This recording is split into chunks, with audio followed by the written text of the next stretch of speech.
Everything you will listen in this video is taken from the internet or any book or any documentary which is available for public. Hi good morning everyone. कैसे हैं आप लोग? उम्मीद है सब ठीक होंगे, अपना और अपने परिवार वालों का ख्याल रखे होंगे। दोस्तों, वक्त है इतनी कहानी की। और आज की कहानी, रिटायरमेंट के बाद एक बुजुर्ग व्यक्ति अपनी पत्नी के साथ रहा करता था और उसके तीन बेटे होते हैं। एक बेटा दिल्ली में, एक बेटा हैदराबाद में, तो जो तीसरा बेटा रहता था वो दुबई में रह रहा था। सब कुछ जिंदगी में ठीक ठाक चल रहा था, पैसे की कोई दिक्कत नहीं होती है, घर के मामूली जो हालात थे वो बिल्कुल ठीक ठाक चल रहे थे। लेकिन बुजुर्ग आदमी को एक बीमारी लग जाती है और उस बीमारी का नाम होता है पार्किंसन, जिसकी वजह से ना वो सही से चल पाता था, ना वो सही से बैठ पाता था। इसीलिए अक्सर उसे परेशानी रहती थी। और उसकी 65 साल की जो पत्नी थी, उस पत्नी को एक बीमारी लग जाती है, एक आदत लग जाती है, एडिक्टिव हो जाती है सेक्स की। और सेक्स करने के लिए वो एक लड़के को अपने घर पे बुलाया करती थी और इसके लिए वाकता उसको पेमेंट किया करती थी। वक्त धीरे धीरे आगे बढ़ रहा था और एक दिन कुछ ऐसा होता है जिसकी किसी ने कल्पना तक नहीं की।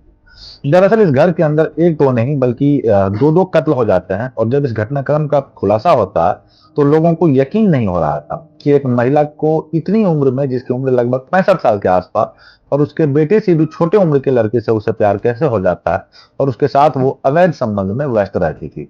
आज की जो सच्ची घटना मैं आपको सुनाने जा रहा हूँ, ये सच्ची घटना की शुरुआत होती है बिहार प्रदेश का राजधानी पटना। और पटना का ही एक शहर लगता है पाटलिपुत्रा, और यहीं का एक इलाका लगता है नेहरू नगर रोड नंबर 2।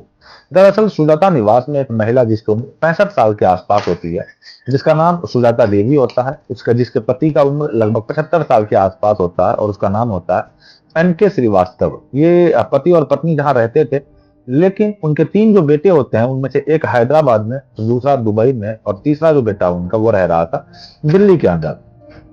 जो दुबई वाला बेटा होता है वो अक्सर अपनी माँ और अपने पापा से फोन पर बातचीत कर लिया करता था, उनके हालचाल ले लिया करते थे। और ऐसे ही उन्होंने 15 अक्टूबर 2024 को करीब दोपहर के 12:30 बजे के आसपास अपने माँ को फोन किया। पहली बार फोन लगाया तो नहीं मिला, दूसरी बार लगाया, तीसरी बार लगाया। इसलिए वो अपनी माँ से बात करने के लिए बार बार फोन लगा रहा था और परेशान हो जाता है। इसके बाद पिता से बातचीत करने की भी कोशिश करता है तो पिता से भी संपर्क नहीं हो पाता है। वो सोच में पड़ जाता है कि आखिरकार करे तो क्या करे। कुछ देर सोचता है और सोचने के बाद जहां उनका घर होता है सुजाता निवास, उसके ठीक सामने एक अपार्टमेंट है जिसका नाम है गणेश जानकी अपार्टमेंट। वहां पर एक गार्ड रहा करता था, नाम था राम प्यारे यादव। राम प्यारे यादव को फोन किया जाता है और फोन पे कहता है वो कि क्या तुम मेरे घर जाकर के मेरी माँ या मेरे पिताजी से बात करा सकते हो। अब जैसे ही गार्ड ने यह बात सुनी, उन्होंने कहा कि भाई साहब बस थोड़ा सा टाइम दे दीजिए, मैं अभी तुरंत जाता हूँ और आपकी बात कराता हूँ। अब राम प्यारे यादव सीधा पहुंच जाता है सुजाता निवास में और वहां जाने के बाद देखता क्या है कि बाहर से कुंडा लगा हुआ है, यानी कि दरवाजा लगा हुआ है। और उस दरवाजे को खोलता है, उसके अंदर प्रवेश करता है और प्रवेश करने के बाद जब देखता है तो घर के अंदर किचन है। किचन के अंदर एक लाश पड़ी हुई है और साथ ही एक बेडरूम के अंदर भी लाश पड़ी हुई है।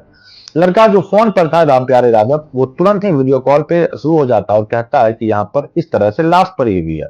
और वो जोर जोर से चीखने लगता है, यानी कि जो गार्ड है उनकी चीख निकल जाती है। उनकी चीख पुकार सुनने के बाद जो अगल बगल के लोग किराएदार रहा करते थे वो भी आ जाते हैं और आसपास के लोग भी आ जाते हैं। तुरंत ही पुलिस को सूचना दी जाती है। पुलिस को जब सूचना दी जाती है, पुलिस भी मौके पर आ जाती है। जो यहाँ की पुलिस होती है पाटलिपुत्रा थाने की, वो यहाँ आकर मामले की जांच पड़ताल में जुट जाती है। दंपति यानी कि जो रिटायर्ड अधिकारी है, जिसकी उम्र लगभग 75 साल के आसपास है, एन के श्रीवास्तव, उनकी पत्नी सुजाता देवी जिनकी उम्र 65 साल के आसपास है, दोनों की ही लाश पड़ी हुई है। जगह जगह ब्लड फैला हुआ है। खून उन्हें जो मारा गया था, ऐसा लग रहा था कि किसी धारदार हथियार से एक बार नहीं बार बार वार किए गए हो। साथ ही जो महिला होती है उसको तो किसी भारी वस्तु से उसके चेहरे को पूरी तरीके से बिगाड़ दिया गया। पुलिस ने जब घर आकर देखा तो पुलिस खुद हैरान थी। दरअसल जब सेफ अलमारियां होती है उनको खोला जाता है और खोल के देखा जाता है तो लगभग 15 लाख रुपए की जेवरात और कुछ नकदी भी होती है घर में रखी होती है। घर की हालत बहुत अच्छी खासी थी, कोई दिक्कत नहीं थी, कोई परेशानी नहीं थी। अब पुलिस यह सोचने पर मजबूर हो जाती है कि आखिरकार इनका कत्ल हुआ क्यों है, तो क्यों हुआ है और किसने किया। तीनों बेटों को खबर दे दी जाती है। दरअसल ये जो दंपति साहब है, ये मूल रूप से सिवान जिला लगता है, सिवान जिले का एक थाना लगता है नौतन, और नौतन का ही एक गांव लगता है पचलखी। पचलखी का ये लोग रहने वाले होते हैं। गांव वालों को भी सूचना दे दी जाती है, सबके सब लोग आते हैं। आसपास के लोगों से भी जांच पड़ताल की जाती है, पूछताछ की जाती है, लेकिन किसी ने कुछ देखा नहीं था। अब पुलिस ने आसपास के जो सीसीटीवी कैमरे थे उनको खंगालना शुरू किया, लेकिन कोई भी सीसीटीवी कैमरा ऐसा नहीं मिला जिसके आधार पर यह कहा जा सकता था कि आखिरकार कातिल कौन है और कत्ल क्यों हुआ है। इनकी जो सीडीआर होती है उसको भी निकलवाया जाता है या पड़ताल करने के लिए, देखने के लिए कि आखिरकार इनकी किसी से कोई मामला तो नहीं है, कोई दुश्मनी तो नहीं है। जब बच्चे भी आ जाते हैं, बच्चों से भी पूछताछ की जाती है, लेकिन कोई भी पुलिस को ऐसा एंगल नहीं मिल रहा था जिसके आधार पर यह कहा जा सकता था कि कौन, क्या और कब ये चीजें हुई है। 15 अक्टूबर की सुबह के वक्त का ये आसपास का ये घटना हुई थी। दोपहर में पता चल जाती है। पुलिस लगातार कोशिश कर रही थी। एसएसपी ने कई टीमें बना दी। फॉरेंसिक टीमें यहाँ पर आकर एक एक चीजों को उठाती है, देखती है, लेकिन कोई भी सफलता नहीं मिल पाती है। आखिरकार पुलिस को एक व्यक्ति आता है और आकर के कहता है कि लगभग 11 सेकंड की एक सीसीटीवी फुटेज मिली है, हो सकता है कि आपको कोई मदद मिल सके। पुलिस ने जो 11 सेकंड की रिकॉर्डिंग देखी तो उसमें पता चलता है कि एक व्यक्ति है जो कि इन्हीं के घर की तरफ से आ रहा है बाइक पर बैठा हुआ, और उसके कपड़े थे जो कपड़ों का तो पहचान हो रहा था कि किस कलर के हैं, लेकिन वो कौन है इसकी पहचान नहीं हो रही थी। पुलिस के पास इसके अलावा कोई रास्ता नहीं था, और यह बिल्कुल पूरी तरीके से कह सकते हैं कि अंधा कत्ल था, जो कि यह डबल मर्डर था। और इस डबल मर्डर का कातिल कौन है, पूरा शहर यानी कि पूरा पटना शहर इस बात की जानने में फिराक में जुड़ जाती है। रिश्तेदार, उनके बेटे, जो तीनों बेटे होते हैं, दिल्ली वाला, हैदराबाद वाला और साथ ही दुबई वाला। अब इस मामले में पुलिस उस 11 सेकंड की रिकॉर्डिंग के आधार पर जो आसपास के जो मुख्य रास्ते थे, मुख्य मार्ग थे, उन रास्तों पर लगे हुए सीसीटीवी कैमरे को देखा जाता है। तो पता चलता है कि एक व्यक्ति जो बाइक पर निकलता है, उसके जो शर्ट का कलर था, उस शर्ट के कलर के हिसाब से उस बाइक सवार को पहचानने की कोशिश की जाती है। तो पता चलता है कि उस बाइक सवार व्यक्ति का नाम होता है अमित उर्फ टिंकू, जो कि राजीव नगर रोड के रोड नंबर 27 पर वो रहता है। और नेहरू नगर में उनकी पुरानी किराना दुकान है, एक जनरल स्टोर। और जब आसपास के लोगों ने कहा, पहचाना कि यह अमित है उर्फ टिंकू, तो पुलिस इसके पास जाती है, क्योंकि अब एक ही मात्र प्राइम सस्पेक्ट था। पुलिस ने हालांकि कई लोगों को हिरासत में लिया था और वहां से कोई भी चीज को सफलता नहीं मिल पा रही थी। पुलिस इससे पूछताछ करने लगती है टिंकू से, और पुलिस ने अंधेरे में तीर चलाया, और अंधेरे में कुछ इस तरह से तीर चलाया कि हमारे पास तुम्हारी रिकॉर्डिंग है, हमने तुम्हारी रिकॉर्डिंग देखी है, और उसमें हमें कुछ अहम सबूत हाथ लगे हैं। इधर शुरुआत में तो वो इधर उधर की बातें करने लगा, लेकिन पुलिस ने जब सख्ती से पूछताछ किया तो उसने चौंकाने वाली बात बताई। दरअसल वो कहता है कि मेरी अक्सर आंटी से बात होती थी, और उस लड़की की जो उम्र थी वो लगभग 31 साल के आसपास होती है, और आंटी की जो उम्र थी वो लगभग 65 साल के आसपास थी। आंटी के जो 3 बेटे होते हैं, तीनों बाहर रहते हैं, पति साथ रहता है, लेकिन पति को पार्किंसन नाम की एक बीमारी होती है, जो कि मैंने शुरू में ही बताया आप लोगों को, जिसकी वजह से वो ठीक से न चल पाता है, न बैठ पाता है। वो अक्सर आराम ही किया करता था। अब इस लड़के को 15 अक्टूबर 2024 की सुबह लगभग 7:30 बजे के आसपास इस बुजुर्ग महिला ने फोन किया, और फोन पे कहा कि तुम्हें घर आना है, तुमसे कुछ बातचीत करनी है। जैसे इसके पास फोन पहुंचता है, ये फोन कोई पहली बार नहीं था, बल्कि अक्सर इनके पास फोन पहुंचता था। दरअसल ये जो लड़का होता है, मूल निवासी नालंदा जिले का हलसी एक इलाका लगता है, वहां का रहने वाला होता है। 3 साल पहले यहाँ पर फॉर्चून की दुकान करने के लिए आया था, और 3 साल पहले ही सुजाता देवी से इनकी मुलाकात हो जाती है। ऐसा पहली बार नहीं था, ऐसा अक्सर होता था कि वो घर आता, और घर आने के बाद जो भी बुजुर्गों की मदद किया करता था, इस तरह एक बच्चे की तरह वो करके निकल जाया करता था। उसने यह बात बताने की कोशिश की, लेकिन पुलिस ने उन्हें कहा कि हमें आगे की जानकारी चाहिए, दरअसल आगे की क्या बात है। तब उन्होंने जब खुलना शुरू किया, तो खुल के उन्होंने जब बताया कि दरअसल उनका कहना यह था कि मैं जब भी आता था, मुझे किसी न किसी प्रकार की कोई न कोई मदद मिल जाया करता था, पैसे मिल जाया करते थे, और उन पैसों के बदले उस महिला के साथ अवैध संबंध बनाने होते थे। 15 अक्टूबर 2024 को जब महिला ने मुझे बुलाया, तो लगभग 10:30 के आसपास घर के अंदर वो प्रवेश करता है, और घर के अंदर प्रवेश करने के बाद उस महिला के साथ वो अवैध संबंध बना रहा था।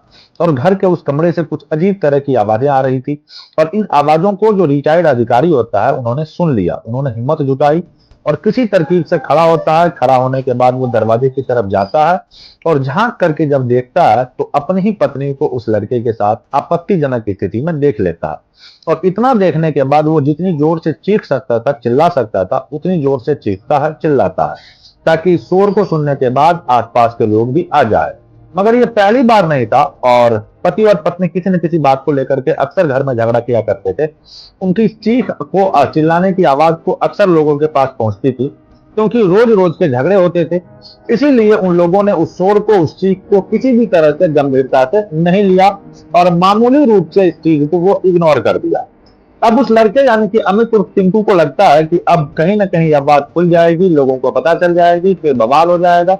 इसीलिए वो बहुत तेजी के साथ उठता है। उठने के बाद उस बुजुर्ग महिला आदमी के पास जाता है, उसको पकड़ता है, और पकड़ने के बाद बेड पर पटक देता है। अब जैसे ही बेड पर वो पटकता है, वहीं पास में तकिया रखा हुआ था, उस तकिए से उस बुजुर्ग आदमी की जो आवाजें थी उसको वो रोकने की वो कोशिश कर रहा था, उसकी चीख को, ताकि वो चिल्ला ना सके। इससे पहले कि वो कुछ कर पाता, सुजाता देवी जो होती है, उस बुजुर्ग आदमी, उस रिटायर्ड अधिकारी की पत्नी होती है, वो रसोई में जाती है, रसोई से जाकर के एक चाकू लाती है और चाकू लाने के बाद अपने ही पति के सीने में एक के बाद एक कई वार करती है, जब तक कि उसका पति मर नहीं जाता।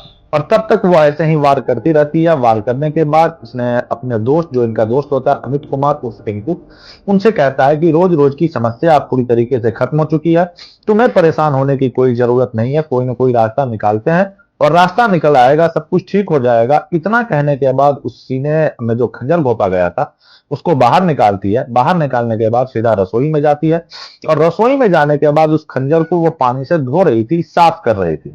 उसके जो हाथ थे, उन हाथों पे भी वो ब्लड लगा हुआ था, उसे भी धोने की कोशिश कर रही थी।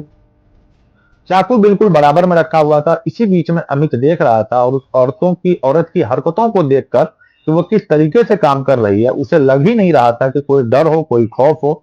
वो डरने लगता है, उसे लगता है कि यह बात अगर बाहर वालों को पता चलेगी तो वो दिन दूर नहीं कि वो जेल चला जाएगा। इसीलिए इस बूढ़ी औरतों को भी मारना बेहद जरूरी है, उसके दिमाग में आया। जैसे उसने बूढ़ी औरतों का मुंह दबाया, यानी कि वो चीख न चिल्ला न सके, तभी उस बूढ़ी औरत ने उसके हाथों में इतनी तेजी के साथ काटा कि उसकी भी चीख निकल आती है। अब उस लड़के को बहुत ज्यादा गुस्सा आ जाता है। उस लड़के ने चाकू उठाया और उस महिला का गला रेत लिया। गला रेतते हुए महिला के सिर को फिर से पकाटा। उसके कई बार हाथों में खून निकल जाता है और जब वो लगातार उस चाकू से वार कर रहा था, इसी बीच में एक दो चाकू खुद के भी लग जाते हैं और वो महिला जमीन पे गिर जाती है। वहीं एक भारू बस्ती पड़ी हुई थी, साथ ही कुछ ऐसे मसाले कूटने के सामान थे, मसूल टाइप, वो भी पड़ा हुआ था। उस महिला को इतना मारा जब तक कि उस महिला के प्राण नहीं निकल जाते, तब तक वो उसे मारता ही रहता। इसके बाद वो महिला की लाश वहां रसोई में पड़ी हुई थी और बुजुर्ग आदमी की जो लाश थी वो बेडरूम के अंदर थी। सीधा उस महिला के पास फिर से जाता है। उसके हाथों में जो चूड़ियां पहनी हुई थी, उसे सोने की चूड़ियां थी। उसके पास जितनी भी ज्वेलरी थे उस वक्त जो उन्होंने खुद पहनी हुई थी, वो ज्वेलरी को वो उतार देता है। लेकिन वो आसपास के कमरों में जाता है, तलाश करने की कोशिश करता है। वहां पर चांदी के कुछ बर्तन थे, साथ ही उसके पास एक एंड्रॉइड फोन थे, वो भी महंगे वाले। उनको भी वो लेता है और निकल जाता है। उसे लगता है कि शायद वो कभी पकड़ा नहीं जाएगा। इसके बाद वो सीधा पहुंच जाता है अपनी दुकान पर, दुकान को खोलता है और शाम को वहां से जैसे रोजमर्रा की तरह दुकान बंद करता था, एक सुनार के पास जाता है दुकान बंद करके, और सुनार के पास जो भी उन्होंने ज्वेलरी उस महिला से ली थी, उस ज्वेलरी को वो सुनार को देता है। उससे कहता है कि मुझे कुछ पैसों की जरूरत है। यानी कि 1 लाख रुपए में वो ज्वेलरी को गिरवी रखता है और मोबाइल को छुपा देता है। साथ ही वो अपने काम में बिजी हो जाता है। पुलिस को जैसे ही सूचना मिलती है, पुलिस लगातार इस मामले की जांच पड़ताल कर रही थी और जितने भी आसपास के लोग थे उनसे पूछताछ कर रहे थे। इस दुकानदार से भी पूछताछ की जाती है। पुलिस को तो शक ही नहीं था, आसपास के लोगों को बिल्कुल भी शक नहीं था कि इसके साथ कुछ ऐसा होगा, क्योंकि ये महिला से बातचीत रोज रोज की तरह किया करता था। लगातार 3 साल से ये चीजें चली आ रही थी। पुलिस ने जो सीडीआर निकलवाई थी उसमें भी कुछ असामान्य नहीं लग रहा था, सब कुछ सामान्य लग रहा था। लेकिन पुलिस ने अंधेरे में तीर चलाया तो पता चलता है कि अवैध संबंधों के चलते इस बुजुर्ग महिला की हत्या हो जाती है, इसके पति की हत्या हो जाती है। पति को तो वो खुद हत्या करती है, जबकि उसकी हत्या उसका प्रेमी कर देता है। और इस घटनाक्रम का जब खुलासा होता है तो लोगों को यकीन नहीं हो रहा था कि 65 साल की वो बुजुर्ग महिला अपने से बहुत छोटे यानी कि 31 साल के लड़के से उसे प्यार हो जाता है, उसके साथ वो अवैध संबंध बनाया करती थी। उन लड़कों को जब इस बात की जानकारी होती है, शहर में जब लोगों को पता चलता है, तो लोगों को यकीन नहीं हो रहा था कि एक बूढ़ी महिला आखिर ऐसा कदम कैसे उठा सकती है। बस जबकि वो लड़के को वो बाकायदा पैसा देती थी और पैसा देने के बाद अपनी इच्छाओं की वो पूर्ति किया करती थी। दोस्तों, इस पूरे घटनाक्रम को सुनाने का उद्देश्य किसी को परेशान करना या किसी का दिल दुखाना कतई नहीं है, बल्कि आपको जागरूक करना है, आपको सचेत करना है, आपको बताना है, जताना है कि कम से कम कोई भी आदमी अपने बुजुर्गों को खासकर इस तरीके से बिल्कुल भी ना छोड़े और उनसे बातचीत में यह हेल्प लेता रहे कि आखिरकार जैसे ये दुबई वाले लड़के ने किया था, कि ये वाकई सराहनीय कदम है कि वो अपने माता और पिता दोनों से बातचीत करता था। यदि वो कई कई दिनों में बातचीत करता तो शायद इस घटनाक्रम को खुलासा होने में दिक्कत हो जाती और वो रिकॉर्डिंग जो थी 11 सेकंड की, अगर वो निकल जाती तो शायद ये घटनाक्रम कभी खुलता ही नहीं। दोस्तों, यही थी हमारी आज की कहानी। आई होप कहानी आपको पसंद आई होगी। कहानी अगर पसंद आई हो तो वीडियो को लाइक कीजिएगा और चैनल पर अगर नए हैं तो जाते जाते चैनल को सब्सक्राइब कर बेल आइकन जरूर से प्रेस कर दीजिएगा। जल्दी मिलते हैं किसी और वीडियो में किसी नई कहानी के साथ। तब तक के लिए अलविदा लेना चाहते हैं। जय हिंद, जय भारत।